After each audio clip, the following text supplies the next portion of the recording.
नमस्कार, मी पंजाब डक. आज आहे 12 जुलै 2026. आजपासून परत राज्यातला हवामान अंदाज येणार आहे.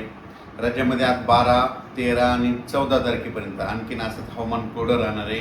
म्हणून हा राज्यातल्या सर्व शेतकऱ्यांनी अंदाज लक्षात घ्यायचा. पण राज्यामध्ये 15 तारखेच्या नंतर म्हणजे 15 जुलैपासून 15 जुलै 16 जुलैच्या दरम्यान मुंबईला पाऊस सुरू होणार आहे, नाशिकला पाऊस सुरू होणार आहे, पुण्याकडे पाऊस सुरू होणार आहे, कोकणात देखील पाऊस सुरू होणार आहे. म्हणून हा अंदाज मुंबई, पुणे, नाशिक त्या जनतेनं शेतकऱ्यांनी घ्यायचा. म्हणजे 15 तारखेला बऱ्याच भागामध्ये पाऊस सुरू होईल म्हणून हे लक्षात घ्यायचं. त्याच्यानंतर 15-16च्या दरम्यान राज्यामध्ये वेगवेगळ्या भागात म्हणजे पूर्व विदर्भ, पश्चिम विदर्भ, दक्षिण महाराष्ट्र, उत्तर महाराष्ट्र, कोकणपट्टी, खानदेश, मराठवाडा सगळीकडं म्हणजे 15 तारखेपासून दररोज वेगवेगळ्या भागात विखुरलेल्या स्वरूपाचा पाऊस सुरू होणार आहे. म्हणून ही अंदाज सर्व शेतकऱ्यांना लक्षात घ्यायचा. त्याच्यानंतर 15, 16, 17पर्यंत हे पाऊस चालत. पुन्हा त्याच्यानंतर हे पाऊस काय होणार आहे, 20 तारखेच्या नंतर परत आणखीन वाढणार आहे. मग 20 जुलैपासून परत मुंबईला जोरदार पाऊस सुरू होईल. 20, 21, 22, 23ला पुण्याकडे देखील जोरदार पाऊस सुरू होईल, नाशिककडे पाऊस सुरू होईल.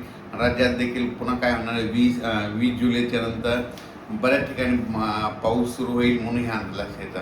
पण विदर्भात, पूर्व विदर्भ आणि पश्चिम विदर्भ, तर त्या शेतकऱ्यांनी खास करून हे अंदाज लक्षात घ्यायचा.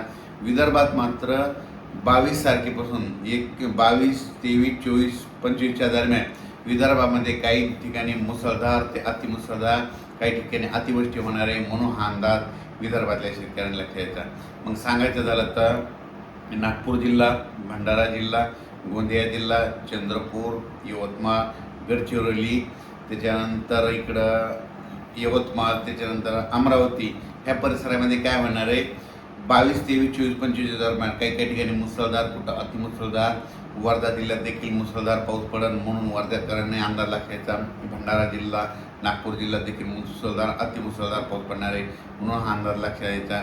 त्याच्यानंतर इकडं रामटेक त्या भागात तालुक्यातल्या शेतकऱ्यांनी अंदाज लक्षात द्यायचा.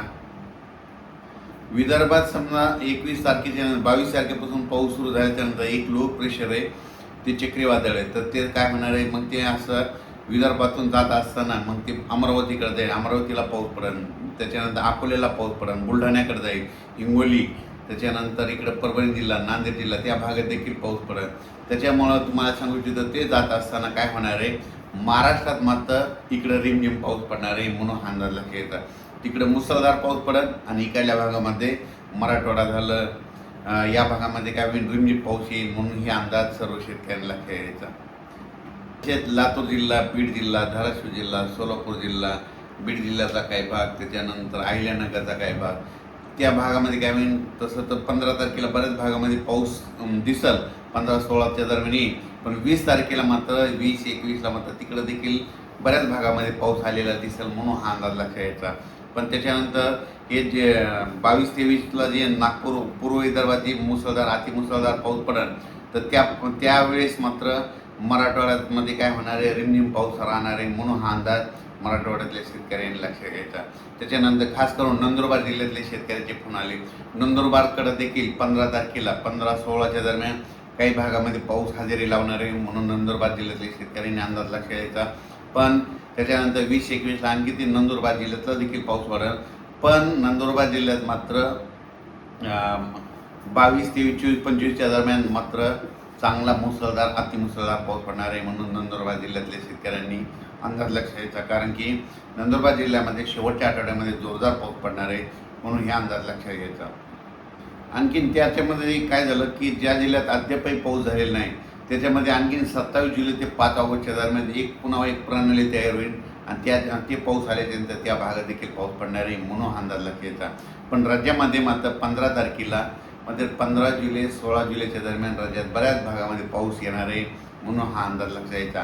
तो पाऊस सर्वदूर नाही, विखुरलेल्या स्वरूपाचा आहे, पण पाऊस सुरू होणार आहे. म्हणजे जे 8 जुलैपासून जे पाऊस बंद झालेला आहे तर ते पाऊस काय होणार आहे, 15 जुलैला परत सुरू होणार आहे म्हणून हे अंदाज लक्षात घ्यायचा. मुंबई, पुणेकर जनतेने देखील अंदाज लक्षात घ्यायचा. मुंबई, पुणे, नाशिक तिकडे देखील काय होणार आहे, 15-16च्या दरम्यान पाऊस येणार आहे.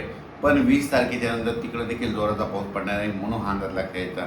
अचानक वातावरण बदल झाला तर लगेच एक उद्यमी दिला जाईल. आता जसं मुंबईकडे पाऊस पडला, समजा मुंबई पुण्यात तिकडे पडला आता पावसाची वरुण राजाची बॅटिंग आता विदर्भाकडे, पूर्व विदर्भाकडे, मग नागपूर जिल्हा, भंडारा जिल्हा, गोंदिया जिल्हा, चंद्रपूर जिल्हा, अमरावती जिल्हा, बैतूल त्या परिसरामध्ये ते काय म्हणा, अकोला ह्या परिसरामध्ये काय होणार आहे, वरुण राजाची म्हणजे अतिमुसळधार पाऊस तिकडल्या पट्ट्या पूर्व विदर्भात पडणार आहे. विदर्भात देखील पडणार आहे. मध्ये 6-5-11 जिल्ह्यामध्ये तिकडे चांगला पाऊस पडणार आहे. त्याच्यानंतर त्याच्या बाजूचे लगतचे जिल्हे नांदेड जिल्हा, यवतमाळ, नांदेड जिल्हा, हिंगोली जिल्हा, वाशिम जिल्हा, परभणी जिल्हा, मग तिकडं पाऊस पडल्यामुळे ह्या 2-4 जिल्ह्याला आणखीन थोडं जास्त पाऊस राहणार आहे, म्हणून हा अंदाज लक्षात घ्यायचा. ज्यांचे कोणाची शेतीचे कामं राहिलेली असेल तर तुम्ही आणखीन 14 तारखेपर्यंत करून घ्यावी, कारण की 15-16च्या दरम्यान राज्यात परत पाऊस सुरू होणार आहे, म्हणून हा अंदाज लक्षात घ्यायचा. 20च्या नंतर आणखीन ते पाऊस वाढत जाईल, 22च्या नंतर आणखीन जास्त वाढत जाईल, म्हणून हा अंदाज लक्षात घ्यायचा. धन्यवाद.